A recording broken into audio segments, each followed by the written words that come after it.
Dalam video ni kita akan lihat berkenaan dengan tajuk gelombang dan kita akan tengok pada mulanya berkenaan dengan asas-asas gelombang. Jadi apa yang kita maksudkan dengan gelombang? Okey, kita mungkin pernah terbayang berkenaan dengan gelombang air seperti yang kita ada dekat sini.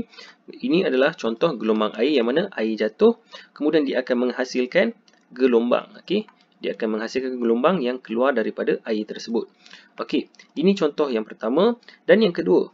Contoh, orang bermain kompang. Jadi macam mana bila orang tu dia tepuk kompang, kompang tersebut boleh menghasilkan bunyi.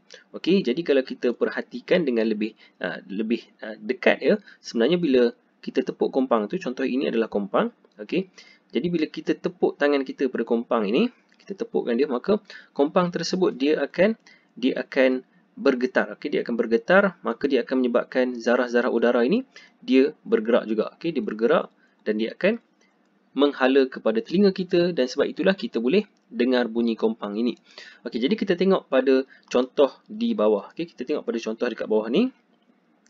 Okey, ini contoh untuk gelombang air. Kita perhatikan. Okey, bila kita tekan sahaja air pipe ni ya, kita akan tengok. Okey, bila kita tekan nampak air tu dia keluar, naik dan turun, maka dia akan menghasilkan gelombang. Okey, jadi kalau kita perhatikan ya, gelombang ini dia sebenarnya dia memindahkan tenaga. Kalau kita tengok gelombang, dia akan memindahkan tenaga. Kalau berdasarkan air ini, dia akan pindahkan tenaga ke sebelah kanan lah. Okey, kita nampak gelombang tu bergerak. Tapi kalau kita contoh letakkan satu objek dekat atas gelombang ini, objek ini dia tak akan bergerak beserta dengan gelombang, dia hanya akan bergerak atas dan bawah. Okey, dia akan bergerak atas dan bawah. Sama juga macam gelombang bunyi. Okey, macam yang tadi tu berkenaan dengan kompang. Kalau kita tengok pada gambar video di bawah ni, anda perhatikan pada zarah udara yang berwarna merah, kan anda akan dapati bahawa dia hanya bergerak pada tempat dia sahaja tanpa bergerak beserta dengan gelombang. Okey, kita tengok pada gambar rajah di bawah. Okey, tengok pada zarah yang berwarna merah. Cikgu zoom sikit.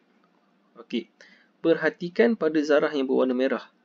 Okey, sekarang telah gelombang ini telah pun bermula. Okey, anda perhatikan pada zarah yang berwarna merah. Anda akan dapati bahawa zarah itu dia tak bergerak walaupun anda perhatikan gelombang tersebut bergerak. Okey, kalau anda nampak kat situ, gelombang itu dia sedang menuju keluar daripada pembesar bunyi ini. Okey, pembesar suara ini. Okey, tapi zarah yang berwarna merah tu dia kekal sahaja dekat tempat dia. Okey, dia hanya bergerak ke kanan dan ke kiri. Okey, jadi kalau kita tengok gelombang ini secara asasnya ya, gelombang ini, okey, kita tutup dahulu. Okey, untuk gelombang ini kalau kita perhatikan dia tidak memindahkan jirim. Okey, dia tidak memindahkan jirim, tapi dia pindahkan apa? Okey, gelombang ini dia pindahkan tenaga. Jadi gelombang dia adalah satu getaran yang mana jirim ini dia bergerak ke kiri dan ke kanan, dia bergerak pada satu tempat yang sama. Okey, dia menghasilkan satu ayunan dan dia pindahkan tenaga tanpa memindahkan jirim ini. Okey, tak kisah sama ada gelombang air ke, gelombang bunyi ke dan sebagainya. Okey, kita jumpa lagi pada video yang akan datang.